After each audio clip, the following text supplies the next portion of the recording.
સુણિયા હેમાદ ગેરકાયદે બાંધકામ વિવાદ અધિકારીઓ પર દોષનો ટોપલો ઢોળતા નેતાઓ સામે આપ નેતા મહેશ અણધડના સવાલો। સણિયા હેમાદ વિસ્તારને કોન્ક્રીટનું જંગલ બનાવવામાં સ્થાનિક નેતાઓ અને તંત્રની મિલીભગત, મહેશ અણધડે કહ્યું। સુરત આમ આદમી પાર્ટીના માજી કોર્પોરેટર અને પ્રદેશ સંગઠન મંત્રી મહેશ અણધડે જણાવ્યું હતું કે સણિયા હેમાદ વિસ્તારમાં ગેરકાયદેસર બાંધકામ ધારાસભ્યો અને મંત્રીઓની સાંઠગાંઠ, નેતાઓના નામોને પૂરજોશમાં ચાલતી કોટેજ ઇન્ડસ્ટ્રીઝ જેવા શબ્દો છેલ્લા ઘણા સમયથી આપણે સૌ સાંભળી રહ્યા છે। સવાલ એ છે કે આજે કોઈ પણ ઇન્ડસ્ટ્રી બનાવવી હોય તો એમની પાસે માર્જિન છોડવા માટે જગ્યા હોતી નથી। આ 30 વર્ષની શાસન પ્રણાલીમાં કોઈ પણ ઇન્ડસ્ટ્રીમાં કોઈ વ્યક્તિ બાંધકામ માટે માર્જિનની જગ્યા છોડી શક્યો નથી, કારણ કે આટલી મોંઘી જગ્યા કોઈને પોસાય તેમ નથી।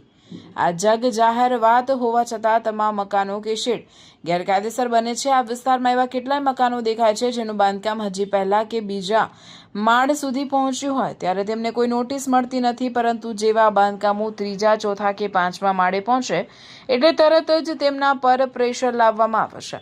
આ દબાણ મોટાભાગના કિસ્સાઓમાં સ્થાનિક નેતાઓનું હોય છે। આ વિસ્તારમાં અગાઉ પણ ઘણી જગ્યાએ ડિમોલિશન થયા હતા અને કોર્ટના ચુકાદા બાદ સીલ પણ મારવામાં આવ્યા હતા, પરંતુ આજે પણ કોઈ પણ રોકટોક વગર અસંખ્ય બાંધકામો થઈ રહ્યા છે અને આખો વિસ્તાર કોન્ક્રીટનું જંગલ બની રહ્યો છે। સામે જ રેસિડેન્શિયલ વિસ્તાર છે। રેસિડેન્સીની પરવા કર્યા વગર પૂરજોશમાં કોટેજ ઇન્ડસ્ટ્રીઝના નામે બાંધકામની પરમિશન આપવામાં આવી રહી છે। સવાલ પરમિશન સામે નથી, પણ સવાલ એ છે કે આવા બાંધકામો બને જ કેમ છે અને જો બને છે તો પછી તોડવામાં કેમ આવે છે। સણિયા હેમાદ વિસ્તાર જે કામરેજ વિધાનસભામાં આવે છે ત્યાં દોષનો આખો ટોપલો બીજા વિસ્તારના ધારાસભ્ય દ્વારા અધિકારીઓ પર ઢોળવામાં આવે છે।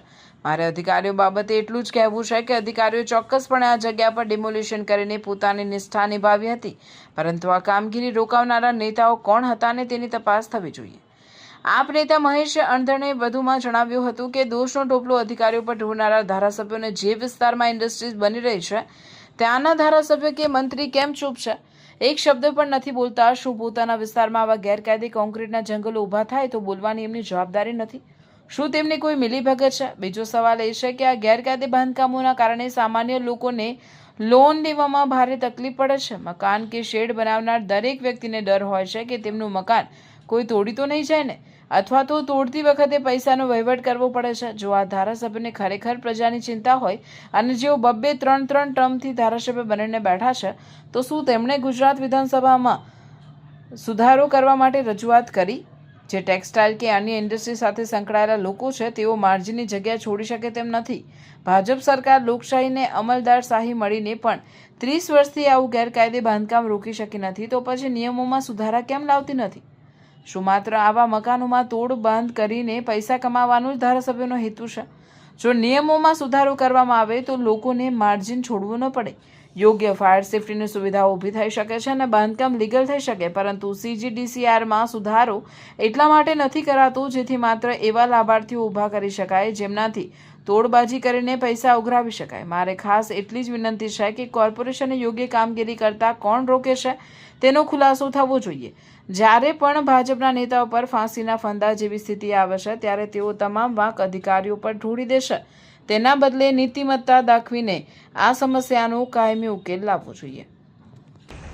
ધારાસભ્યોની સંડોવણીઓ, મંત્રીઓ, નેતાઓના નામો અને પૂરજોશમાં કોટેજ ઇન્ડસ્ટ્રી, આ શબ્દો છેલ્લા ઘણા સમયથી આપણે સૌ સાંભળી રહ્યા છીએ। સવાલ એ છે કે આજે કોઈ પણ ઇન્ડસ્ટ્રીઝ બનાવી હોય તો એમની પાસે માર્જિન છોડવા માટેની જગ્યા નથી અને 30 વર્ષની આ શાસન પ્રણાલીની અંદર કોઈ પણ ઇન્ડસ્ટ્રીઝમાં કોઈ પણ વ્યક્તિ બાંધકામ માટે માર્જિનની જગ્યા છોડી શક્યો નથી, કારણ કે આ ભાવની જગ્યા કોઈને પોસાય નહીં। આ જગ જાહેર વાત છે, તેમ છતાં તમામ મકાનો ગેરકાયદેસર બને છે। આ મકાન આપણી પાછળ કેટલા બધા મકાનો દેખાય છે જેનું બાંધકામ હજી પહેલા માળ ઉપર કે બીજા માળ ઉપર છે। આ વ્યક્તિઓને કોઈ નોટિસ મળી નહીં હોય। જેવો આ વ્યક્તિ ચોથા માળે, ત્રીજા માળે કે પાંચમા માળે પહોંચશે એટલે એની ઉપર પ્રેશર આવશે। પ્રેશર કોનું? મોટા ભાગના કિસ્સાઓની અંદર સ્થાનિક નેતાઓનું। આ વિસ્તારની અંદર આની પહેલા બહુ બધી જગ્યાએ ડિમોલેશનો થયા, કોર્ટની અંદર ચુકાદો આવ્યો, કોર્ટે સીલ મરાવ્યા, પરંતુ આજે બધું જ બે રોકટક ચાલે છે ને અસંખ્ય બાંધકામો, આખું કોન્ક્રીટનું જંગલ બની રહ્યું છે ને આ સામે રેસિડન્સ વિસ્તાર છે। રેસિડન્સની પરવા કર્યા વગર પૂરજોશની અંદર કોટેજ ઇન્ડસ્ટ્રીઝના નામે બાંધકામોની પરમિશનો આપી દીધી છે। સવાલ પરમિશન સામે માત્ર નથી, સવાલ એ છે કે આવા બાંધકામો તૂટે કેમ છે અને જો તૂટે છે તો બને કેમ છે. આ તમામ દોષનો ટોપલો એટલે કે જે સણિયા અહેમદ વિસ્તાર જે કામરેજ વિધાનસભાનો વિસ્તાર છે, પણ એ વિસ્તારના ધારાસભ્ય નહીં, બીજા વિસ્તારના ધારાસભ્ય આ બાબતે આખો દોષનો ટોપલો અધિકારીઓ ઉપર ઢોળે છે. મારે તો અધિકારી બાબતે એટલું જ કહેવું છે કે અધિકારીઓએ તો ચોક્કસથી આ જગ્યા ઉપર ડિમોલેશન કરેલું, એમણે એમની નિષ્ઠા નિભાવી અને ડિમોલેશન કર્યું. રોકાયું કોણે? કયા નેતાઓ હતા રોકાવાળા? આની તપાસ કરાવી ક્યારે? દોષનો ટોપલો અધિકારી ઉપર ઢોળવાવાળા ધારાસભ્ય જે વિસ્તારમાં આ ઇન્ડસ્ટ્રીઝ બની રહી છે એ વિસ્તારના ધારાસભ્ય કે મંત્રી કેમ ચૂપ છે? કેમ એક શબ્દ નથી બોલતા? શું એમના વિસ્તારમાં આવા કોન્ક્રીટના જંગલો ગેરકાયદેસર બનતા હોય તો એમની બોલવાની જવાબદારી નથી? શું કોઈ મિલીભગત છે એમની? બીજી સવાલ કે આ બધા જ લોકોના માળમાં મોટા ભાગે ગેરકાયદેસર બાંધકામોને કારણે એમને લોન લેવામાં તકલીફો પડતી હોય છે અને જ્યાં સુધી બાંધકામ થતું હોય ત્યાં સુધી દરેક મકાન બનાવનારને એક પ્રોબ્લેમ હોય છે કે ભાઈ એમનું મકાન કોઈ તોડી તો નહીં જાય, અથવા તો તોડવા આવે ત્યારે એને પૈસાનો વહીવટ કરવો પડે. એવા મોટા ભાગના મકાનો અહીંયા બની રહ્યા છે.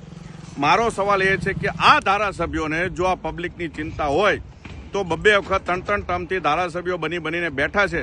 શું એણે ગુજરાત વિધાનસભાની અંદર રજૂઆત કરી કે CGDCRની અંદર સુધારો કરવામાં આવે કે જે પણ લોકો ઇન્ડસ્ટ્રીયલ ધારકો છે, જે ટેક્સટાઇલ સાથે સંકળાયેલા, એ કોઈ પણ વ્યક્તિ માર્જિનની જગ્યા છોડી શકે એમ નથી. અને જે સરકાર 30 વર્ષથી આ ડેમોક્રેટિક અને બ્યુરોક્રેસી મળીને આવું બાંધકામ રોકી શકી નથી, તો આ નિયમ કેમ સુધારો લાવતા નથી?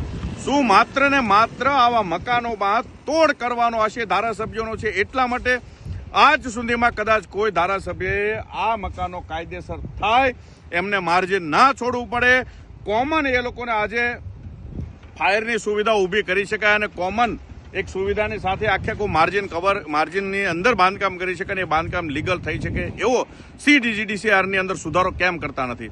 માત્ર ને માત્ર એક એવા લાભાર્થીઓ ઊભા કરવાના જેમની પાસેથી પૈસાઓ લેવાના, તોડબાજી કરવાની અને પોતાનો હાથ એમની ઉપર રાખવાનો, જેથી કરીને આ બધા જ લોકો એમની નીચે છત્ર છાયાની અંદર પલતા રહે. મારે આ બાબતે ખાસ એટલી જ વિનંતી છે કે કોર્પોરેશન આમાં કામગીરી કરતા કોણ રોકે છે એનો ખુલાસો કરવો જોઈએ. કારણ કે જ્યારે ભાજપના નેતાની અંદર ફાંસીના ફંદા જેવો ગાળિયો આવતો હોય ત્યારે તમામ દોષનો ટોપલો અધિકારીઓ પર ઢોળી દે છે. ત્યારે નીતિમત્તાથી આની ઉપર કામગીરી કરવા માટેની કાર્યવાહીઓ કરવી જોઈએ. જય હિન્દ, જય જય ગરવી ગુજરાત.